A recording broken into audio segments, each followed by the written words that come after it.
The woman at the gate. The wind was strong that night. Cold air blew across the quiet land. Jake sat inside his small house, far from the main colony. He lived alone, fixing machines and farming small crops. His place was peaceful. That's how he liked it. But tonight was different.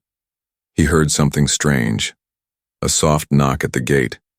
Jake looked up. No one ever came here. The knock came again, weak, like someone had no strength left. He grabbed his flashlight and stepped outside. The wind howled louder now. Dust moved around his boots. Slowly he walked to the gate, and then he saw her. A woman. Not human. She was kneeling in the dirt, body shaking. Her skin was light purple. Her hair, long and silver, fell over her face. Her clothes were torn, barely covering her thin body. She looked hurt, cold, and scared. Jake opened the gate fast. "Hey, are you okay?" The woman looked up with wide eyes. She had marks on her arms, bruises, cuts. Her lips were dry. Her voice was small, almost broken. "Please," she said. "Please marry me." Jake froze. "What?" She tried to stand but collapsed. "Please, if I am married to a human, they can't take me back. Please, just say I'm your wife." Jake was shocked. Who was she? Why was she asking this? Still, he couldn't leave her outside. She looked ready to die. "Come inside," he said, holding out his hand. Jake helped her walk inside and sat her near the small heater. He gave her a warm blanket and poured some soup. She held the bowl with both hands, still shaking. "My name is Jake," he said. "What's yours?" "Lyra," she said softly. I ran." "From who?" "Bad people. Slavers." Jake felt anger rise in his chest. "You were a slave?" She nodded. "I escaped," she said. "But they're looking for me. If they find me, they'll drag me back. Unless you're married to a human," Jake finished. Lyra nodded again. Jake looked at her more closely. That's when he saw it, just below her neck, glowing faintly under her skin, a slave mark. It was real. "Who did this to you?" he asked. "A nobleman," she said. "Powerful. Rich. He bought me, branded me. But I escaped." Jake rubbed his forehead. This was bad. If what she said was true, then someone powerful would come looking. Still, he couldn't throw her out. She looked so broken, so tired. "You can stay here tonight," he said. "We'll figure it out in the morning." Lyra looked at him with wet eyes. "Thank you." Later that night, Jake sat by the window holding his old hunting rifle. He couldn't sleep. His mind was full of questions. Was she telling the truth? Was this a trap? Just then, his communicator beeped. He opened it. A red alert popped up. "Wanted. Alien female fugitive, dangerous. Report if seen." Below it was a photo. It was her. Lyra. Jake looked over at her. She was asleep on his couch, curled up like a child. The blanket was tight around her. Her face was peaceful now, but her body showed pain, fear, and deep sadness. He stared at the communicator again. His finger hovered over the report button. Then he looked at Lyra one more time. No. She didn't look dangerous. She looked like someone who had been hurt again and again, and had finally found a little safety. Jake turned off the communicator. Whatever this was, he'd deal with it in the morning. Outside, in the darkness far across the valley, a drone hovered in the sky, scanning for heat signs, and it was coming closer. Her name was Lyra. The night was silent, but Jake couldn't rest. He sat near the Sol heater, watching the alien girl sleep. Her name was Lyra. She looked peaceful now, but he had seen the fear in her eyes, the kind that never fades, the kind that stays even in dreams. He checked his communicator again. The alert with her face was still there. Wanted. Alien fugitive. Reward for capture. Jake turned the screen off and sighed. He looked at Lyra again. She was breathing softly, holding the blanket tight like it was her last piece of safety. This girl had begged him to marry her. He still couldn't understand it. Morning came slowly, the sky turning gold outside his window. Lyra opened her eyes and sat up fast. For a second, she looked lost, unsure where she was. Then she saw Jake at the table sipping coffee and relaxed a little. "I made you some food," he said, pointing to a plate. She nodded and walked over. Her steps were weak, but her back was straighter than last night. Jake waited until she finished before speaking. "I need to know who you really are." Lyra looked at the floor. "I told you. I escaped. You also didn't tell me there's a bounty on you," Jake said calmly. She froze. He continued, "Your face is all over colony alerts." Lyra sat down slowly. Her voice was quiet. "They think I'm dangerous because I know the truth." Jake raised an eyebrow. "What truth?" Lyra looked him in the eyes. "The nobles. The ones who buy slaves. Some of them are working with human traders. Secretly. I saw it with my own eyes." Jake's jaw tightened.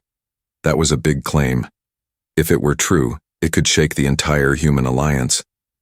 "Why would they trust you to see that?" he asked. She hesitated, then whispered, "Because I wasn't always a slave. I was once someone important." Jake leaned forward. "Who?" "I was born into House Salon," she said. "A noble family. I was taken by Lord Kryl during a political fight. He erased my name, branded me, sold me like trash."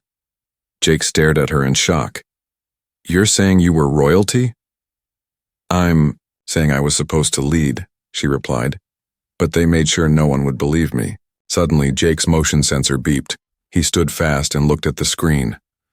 A small flying drone had entered the outer zone of his land. "Someone's coming," he said. Lyra ran to the corner of the room. "If they find me here, they'll take me." Jake grabbed his rifle and pulled her to the hidden trapdoor under the floor. "Get in. Now." She climbed inside. Jake closed the hatch and covered it with a rug. The drone hovered near the window now. Jake stepped out onto the porch. Gun in hand, the drone scanned him. Human male. Jake Harrow. No criminal record. A robotic voice asked, "Have you seen this fugitive?" A hologram of Lyra appeared in the air. Jake looked straight at it. "No, I haven't seen her."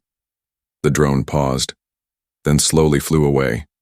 Jake waited until it disappeared into the trees. Then he went back inside and opened the hatch. Lyra looked up at him with wide eyes. "You lied for me." Jake helped her out. "Maybe. Or maybe I just don't like people who treat others like garbage." She sat down again. "They'll keep coming." "Then we'll have to move before they do," Jake said. Lyra took a deep breath. "There's one more thing." Jake turned to her. She slowly pulled back her hair. Behind her ear was a tiny silver device half buried in her skin. Jake's eyes widened. "What is that?" "It's a tracker," she said. "They're already coming."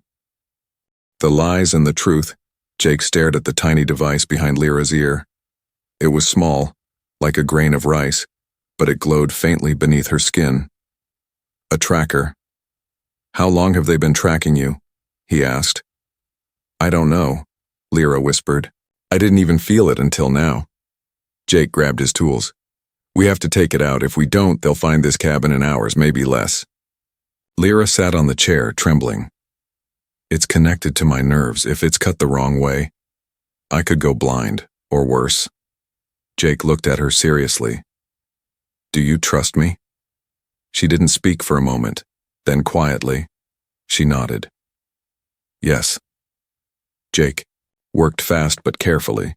He cleaned the area, used a microblade, and watched the signals on his scanner. Lyra gripped the edge of the table, holding back screams. Her breath came in short gasps. Finally, with a soft click, the tracker came free. Jake dropped it in a metal box and shut it tight. Then he crushed it with a heavy wrench. "No more signals," he said. But Lyra didn't smile. Her body was still tense. her eyes fixed on the broken device. "They won't stop," she said. "Kryl wants me dead. If I speak the truth, his whole world crumbles." Jake frowned. "What truth?" Lyra looked up, her voice low. "You want the real story?" Jake nodded. "I was born Lyra Selen, daughter of House Selen, rulers of the Eastern Stars," she said. "When I was 17, my mother died. My father became weak. I was chosen as future heir. 1 year later, I disappeared." Jake listened closely. Kryl wanted power. He couldn't marry me, so he did worse. He kidnapped me, sold lies to my father, faked a body, burned, unrecognizable. They buried someone else in my name. Jake's eyes widened. "So they erased you from history?" Lyra nodded. "But I didn't die," she said. "Kryl kept me hidden, silent, then sold me across slave networks. I became nothing." Jake clenched his fists. "How did you escape?" "There was a private auction. A fight broke out. Someone hacked the lights. I ran. I don't even know who helped me. I think someone wanted me to get away." Jake leaned back. "So why marry me?" Lyra gave a sad smile. "Because in the Terran system, a slave cannot be taken back if she's the legal wife of a human citizen. The law is old, but it still works. It's the only thing I had left." Suddenly a sound came from outside, a distant engine. Lyra's face turned pale. "They're close." Jake grabbed his gear. "We can't stay here." "I know a place," Lyra said quickly. "Old war tunnels under the cliffs. My people built them long ago." Jake looked surprised. "How do you know?" "I grew up with maps. I never forgot them." Jake nodded. "Then lead the way." They ran. Through the forest, down old trails, over stone bridges half covered in moss. The sound of a drone buzzed above the trees. Red lights searched through the night. But Jake and Lyra kept low, hidden by shadows. Finally, they reached a rocky hill. Lyra touched a symbol on the stone. With a soft click, a small panel slid open, a hidden tunnel. They stepped inside, and the door closed behind them. Darkness surrounded them, broken only by Jake's flashlight. Lyra breathed hard, but steady. "Never thought I'd see this place again," she whispered. Jake looked around. "This tunnel, it's older than Earth's first colony." Lyra smiled softly, and still stronger. As they walked deeper, Jake thought about everything she had said. He didn't know if he believed all of it, but the fear in her eyes, the scars on her body, and the glowing brand, those were real. And so was the fire now growing in her voice. She wasn't just running anymore, she wanted to fight back. The marriage pact. The air in the tunnel was cold and still. Jake and Lyra moved deeper past old stone walls covered in strange glowing moss. The silence was heavy. Only their footsteps echoed. Jake held the light ahead, but Lyra walked with purpose. "This tunnel," she said, "was once used by royal messengers. It leads to a forgotten outpost." Jake glanced at her. "And that outpost still works?" "Maybe," she answered. "If the power core hasn't died." Jake didn't ask more questions. He just followed. After an hour of walking, they reached a large metal door half buried in dust. Lyra pressed her hand against a panel. A faint beep answered. Nothing happened. She tried again. This time, her hand glowed faintly where her royal brand was burned years ago.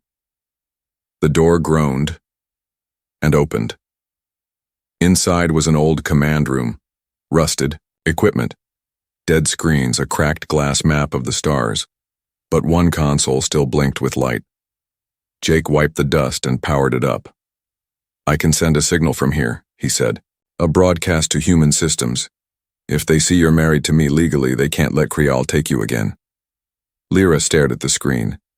"You're still willing to do it?" she asked. Jake turned to her. "You asked me once.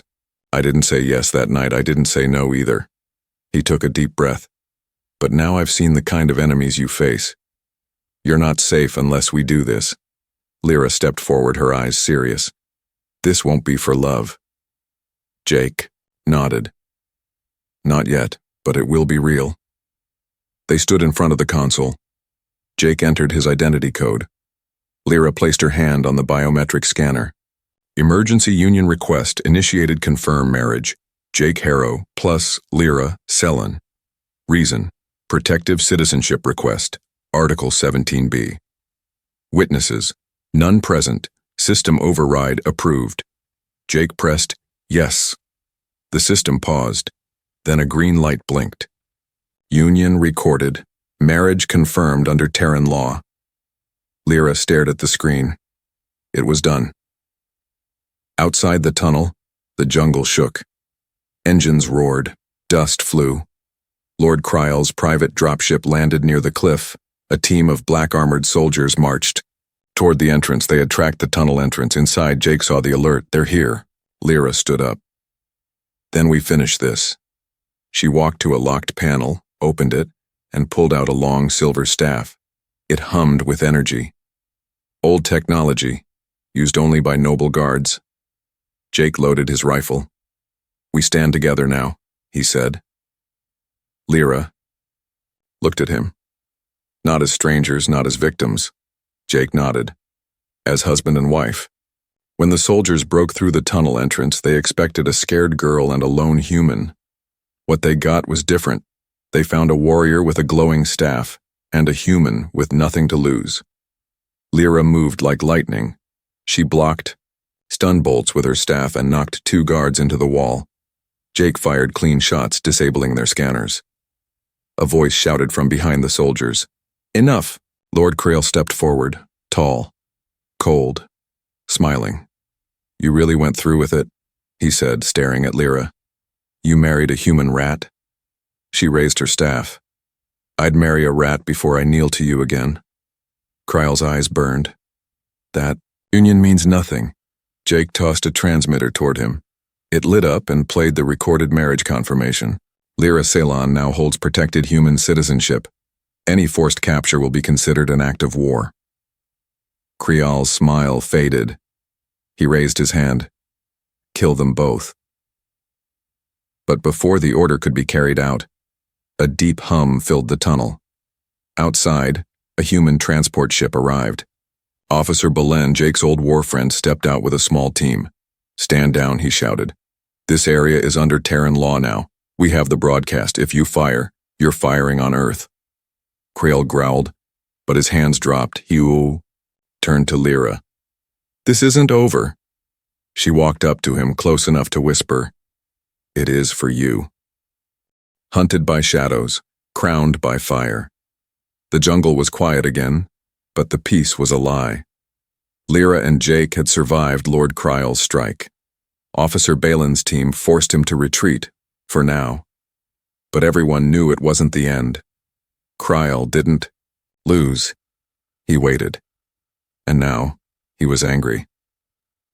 Back at Belen's outpost near the river, Jake patched up his rifle while watching a news screen. The marriage broadcast had reached far. Too far. Some human channels praised him for saving a slave. Others called him a traitor, for marrying an alien. But that wasn't the worst part. Breaking. 25,000 credit bounty on Jake Harrow, dead or alive. Jake sighed. I was hoping for a medal, not a price tag. Lyra sat across from him, sharpening her old noble staff. Now they hunt you too, she said. I should have run alone. Jake smiled faintly. You ran alone for too long. I like being in trouble with you. That night, Officer Belen called them to the command room. There's movement, he said, pointing at a map. Kryal's bounty hunters landed near Sector 12, not soldiers, mercenaries, blood trackers. Jake's eyes narrowed. They don't follow law. They don't even follow orders, Belen said. They follow scent. Lyra stood up. We can't wait to be hunted. Belen shook his head. I have men, but not enough. If they reach us, we won't hold this base. Jake looked at the map again. There's an old relay tower in the ruins near the mountains. If we can activate it, we can broadcast everything, the slave records, Krail's attacks, all of it, to every council, every world. Lyra nodded. Expose the truth everywhere. It's risky, Belen warned. You'll have to go through the wild zone. Jake smiled. We've faced worse than wild. The next morning they left before sunrise. Jake, Lyra, and a small escort team headed north, through thick jungle, dead villages, and the silent remains of old battles. But they weren't alone. From the trees, silent shapes followed them, blood trackers. Not soldiers, not drones, creatures in armor, part machine, part beast. They smelled fear, moved without sound, shot to kill. The team made camp near a dried riverbed. Jake sat with Lyra under a broken shelter. Do you regret it? She asked softly. Regret? What? Marrying me, being hunted, losing your peace. Jake looked at her. Peace was lonely. I'd rather be hunted with you than be safe alone. Lyra looked away, blinking quickly. I always dreamed of being free, she whispered, but I never imagined freedom would look like this. Messy and full of danger, Jake said, grinning. No, she said. Real. That night, the blood trackers attacked. They came like ghosts, silent, fast, deadly. One by one, Jake's team was cut down. He and Lyra ran through the trees, dodging plasma bolts. A tracker beast leapt at Jake, slashing his arm. He kicked it back and fired. It fell, but more came. Lyra stopped. She turned around, eyes glowing with rage. No more running. She slammed her staff into the ground. A hidden blade shot out.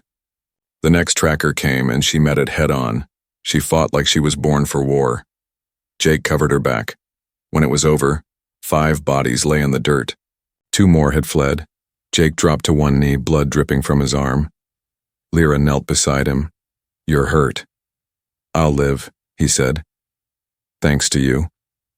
She looked at the smoking ground. I was supposed to lead a noble house, but I never felt like a leader, until now.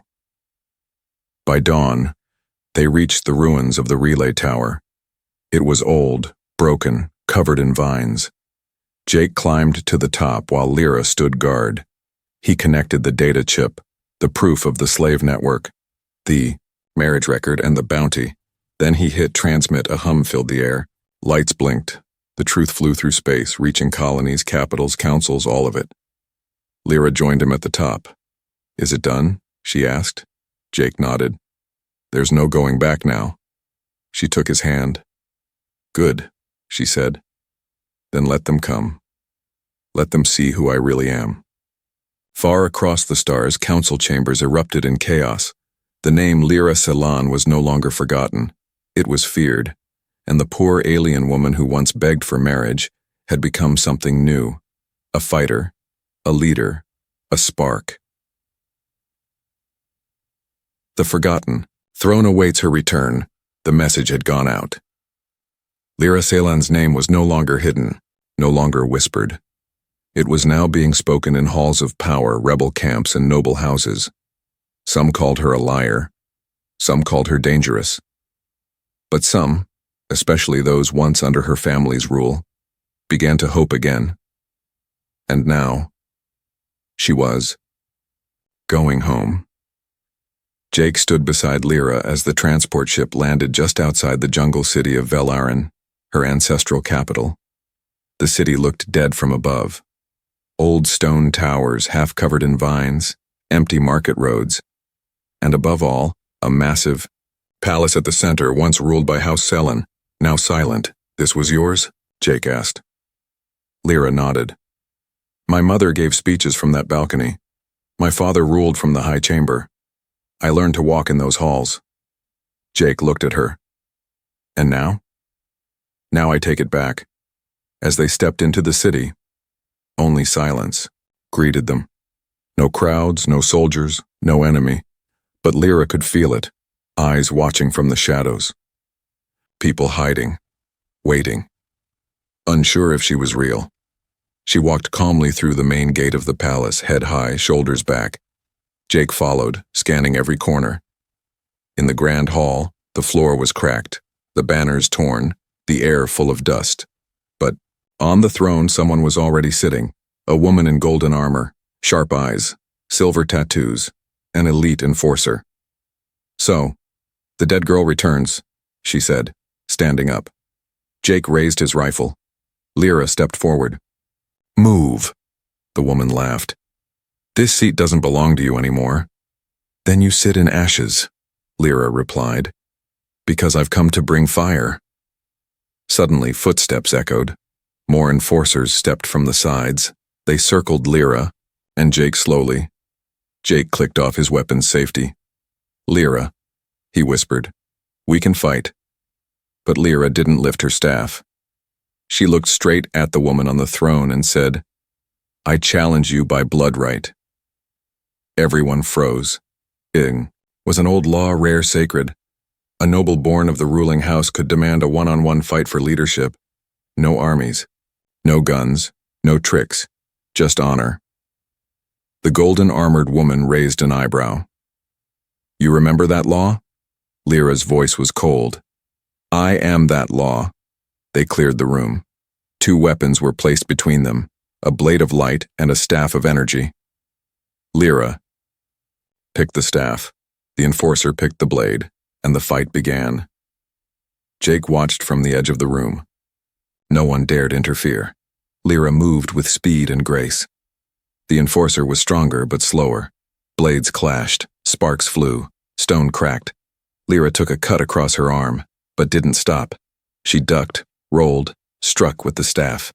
The enforcer growled, swinging wide, missing. Lyra jumped and hit her square in the chest with the staff's energy core. The enforcer fell back. Hard. Lyra stood over her, staff aimed at her throat. "I won't kill you," she said. "I'm not here for revenge. I'm here for truth." She turned and faced the shadows. "Come out," she shouted. One by one, the hidden people stepped into the light. Old advisors, servants, guards, and finally, an older man with trembling hands. Lyra's voice broke. "Father?" The man nodded. "I never believed you were truly gone. They told me lies, but I kept your name alive in my heart." Lyra knelt beside him. "Then let's fix what they broke." Outside the palace, the bells rang for the first time in years. The people of Velarine slowly filled the streets. Some cried, some shouted in joy. The girl they lost was now the woman who had returned to lead them, not with force, but with proof, with courage, with fire. Jake stood beside her on the palace balcony as Lyra addressed her people. "I was once a forgotten voice," she said. "Now I speak for those who were silenced. I was once sold like property. Now I stand with power not stolen, but earned." Her people cheered. Jake looked at her, pride shining in his eyes. "You're not the same woman who knocked on my gate." She smiled. "No, and you're not just the man who let me in." From slave to sovereign. The day the galaxy remembered her name, the fires of rebellion had already started to burn. From one end of the stars to the other, whispers turned to shouts. The return of Lyra Sellen, rightful heir to House Sellen, had sparked something powerful, dangerous. People who had suffered in silence now had a name to believe in. But those who had once ruled through fear, they began to prepare for war, and no one prepared harder than Lord Kryl. High above the planet Vel Arin, in the blackness of space, Kryl stood on the bridge of his war cruiser. He had lost Lyra twice, once when she escaped, and again when she revealed herself to the galaxy. But now she had risen far beyond what he expected, and she had done the unthinkable. She had made the people love her. "She cannot be allowed to sit on the throne," Kryl hissed. His second in command trembled. "We have mobilized the mercenary fleet, sir, but Earth is watching now." Kryl's eyes glowed with fury. "Then we'll make Earth watch her burn." Down below in the newly reclaimed palace, Lyra stood before her people, no longer wearing rags or hiding her face. She wore a battle cloak of black and silver. Her royal mark was uncovered, glowing faintly on her collarbone. On one hip, She carried the staff of her ancestors. On the other, a plasma sidearm Jake had given her. Jake stood nearby going over defense plans with Officer Belen. She has Kryal cornered, Belen said. But you know what happens when a predator gets cornered? Jake nodded. He won't come to debate. Belen looked to the sky. No, he'll come with fire. They didn't have to wait long. Hours later, warning sirens echoed through the capital. Kryal's cruiser had entered orbit. His fleet followed. And they weren't here to talk. Lyra stepped out onto the balcony of the palace. She looked up, not in fear, but with calm fire in her eyes. She activated her communicator and spoke to the entire system. I am Lyra Ceylon. I will not run. I will not bow. I will not let this city or its people fall again.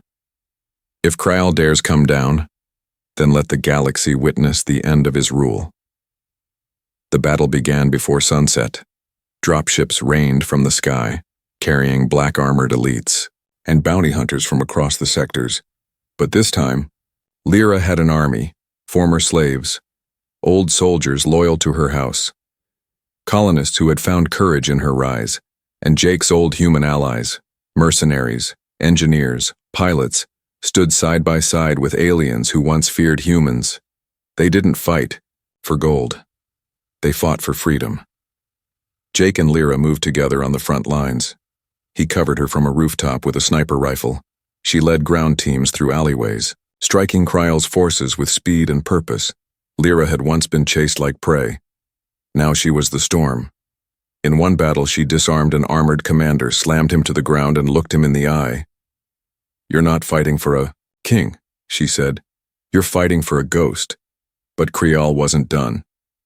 He landed in the center square with a personal escort of bodyguards and machines. When Lyra arrived, the crowd fell silent. He stepped forward. I gave you a chance to disappear, he said. Now you've made yourself a symbol. Symbols can be destroyed. Lyra didn't flinch. I was your slave. Now I am your equal. But I will not become your reflection. I will not kill you in hate. Kryal laughed coldly. Then you are weak. He drew a glowing energy sword and charged. Lyra drew her staff and stood her ground. The duel was brutal. Kryal was older, stronger, but wild with rage. Lyra was faster, focused, her strikes guided by pain and purpose. Sparks flew as staff and blade clashed. Jake watched from above, unable to help. Every soldier surrounding them had stepped back. This was their fight. Finally, Kryal made a mistake. He swung high, too wide. Lyra ducked, spun her staff, and struck him across the knees. He fell hard. She pointed the end of her weapon at his chest. The crowd waited. Do it! Someone shouted. But Lyra didn't move. She looked at the man who had stolen her life, her name, her future, and said quietly, You will not take my soul too. She lowered the staff. I choose justice, not revenge. Kryal was taken alive. His crimes, exposed to, all were broadcast across the galaxy. And Lyra? She didn't just win a battle, she changed a future. Days later, on the steps of the palace, Lyra was crowned by her people, not as a queen of conquest, but as a sovereign of hope. Jake stood beside her, holding her hand. When the crown was placed on her head, she turned to him and smiled. I asked you to marry me when I was afraid, she whispered. He squeezed her hand. And I said yes when I realized I couldn't imagine life without you. She nodded. Now, I ask you again. Jake smiled. This time, for love? Lyra laughed softly. This time, for everything. The poor alien woman who once stood broken at a stranger's gate, now stood before millions, not just as a ruler, not just as a wife, but as a living legend. And in the hearts of the people, and in the history written across stars, one truth would never be forgotten. She begged for safety, but became a symbol. She sought protection, but built a kingdom. She was hunted as a slave, and rose as a sovereign.